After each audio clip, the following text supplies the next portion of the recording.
Welcome to Little Saigon, Clarendon. This is the story of a neighborhood in transition and the people that made it their home for a time. On April 30th, 1975, following America's drawdown from the Vietnam War, Saigon fell to the Communists, starting a mass exodus of refugees fleeing to many corners of the world. One of the largest contingents settled here in Clarendon. This is their story, told in their own voices. Chapter 1: Escape from Vietnam and Immigration to the U.S.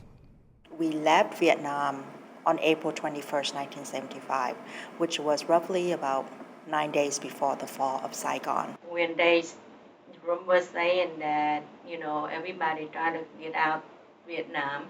If you stay behind North Vietnam, when they come in, they will prosecute you so we afraid, and that's why my sister and I, last minute, we decided that we have to leave. When the communists took over a city, the flag comes up and the flare goes up. So then when you see that, you say, oh my God, they're changing the flags, they're taking over. The commanding general in our area did not surrender on April 30th. So on May 1st, we got arrested. And on May 2nd, we were transferred to the central prison. And I stayed there for a few years. When we left, it was a secretive process. We couldn't tell anyone, the neighbors, anyone. My grandfather phoned home, and we didn't have a phone. We had to go to a neighbor's house, but he had prepared it in advance. He had told my grandmother and my mom, said that, when the time comes, I'm going to call home and I'm going to give you a code, and you would know what that means, and then you'd have to go and meet me at a certain place. My parents had to immigrate to Saigon at the time, which is Ho Chi Minh City today, and so they went in, and my mother was actually on the very last flight, where now if you look back in history books, you'll see that aircraft that had people hanging on the wing of the aircraft, she was actually on that flight to go to Saigon. I came home and the whole house was in disarray. People were running around. My youngest brother, he was 6 months old, and he was crying on the couch. And I was like, what is going on? And my mom said, there's no time. You better get your act together. And we have to leave the house in about 10 minutes. We didn't have much time. When I came home, my wife said, while you were away, I already make all kind of arrangements so that we could try to get out of this city now, because the situation was getting very, very dangerous. And so we had to pack. I remember, like weeks before the call came, my mom had to go out and buy each of us some luggage. And the idea is that no one could leave with more than 2 pounds. Each person get 2 pounds. That's it. My dad had already negotiated that would have a helicopter there and take us out of the country. But by the time we got there, and because we're from the central of Vietnam and there wasn't really map back then at the time, so by the time my dad drove off the side of some rice paddies, and we saw about 20 helicopters that were there. So he pulled over. He thought that that's where we were supposed to meet.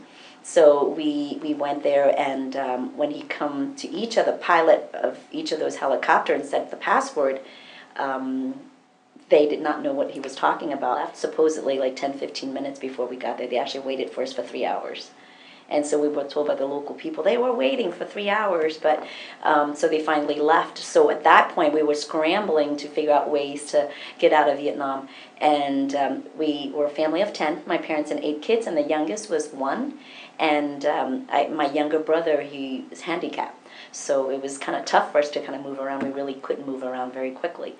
And then we just went out to sea because we did not know where we'd be landing, but the sea was a way to salvation. And we went out and we were picked up by the American Challenger. Imagine like the barge is flat. They built up with sandbags all the way around, and they had people inside, people hanging on the side, and they had people front and back. It was just like crowded full of people. And when we got to Guam, we arrived in Guam in the middle of the night, about 3:30 in the morning, and I was going down the gangplank. I saw a friend of mine, an American friend of mine, who used to be at the embassy in Saigon. And so I say, "Hi, Bob."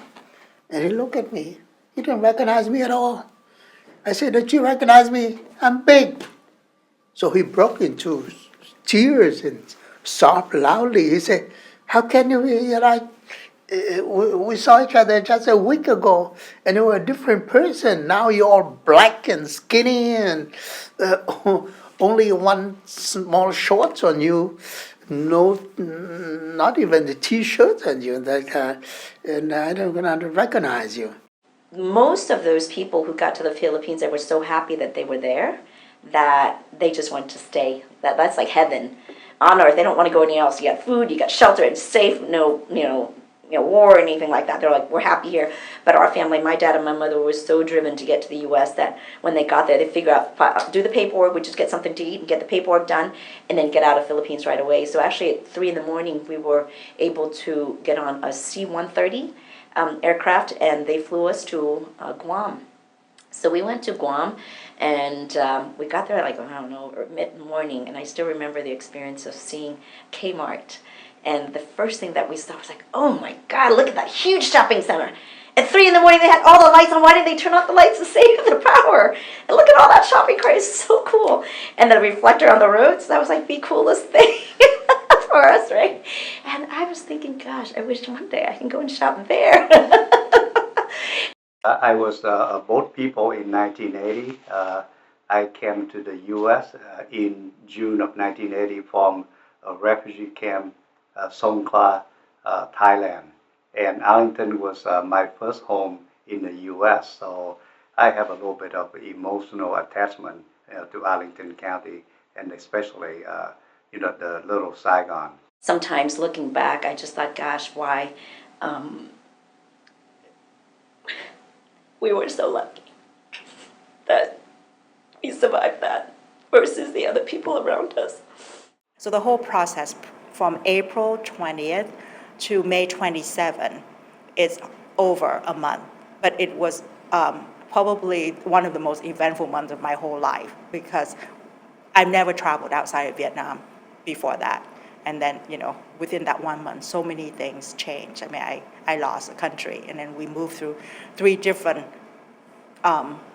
places, before we landed here, an entirely different culture. The expectations were really high. Everybody thought, hey, the minute we got to the U.S., we'll be. But I think it's still, if you work hard, it's the U.S. still a land of opportunities. To learn more or get in touch, visit littlesaigonclarendon.com. Tell us your thoughts or recollections on Twitter with the hashtag LittleSaigonClarendon. To hear more, continue to the next storefront shown on the map.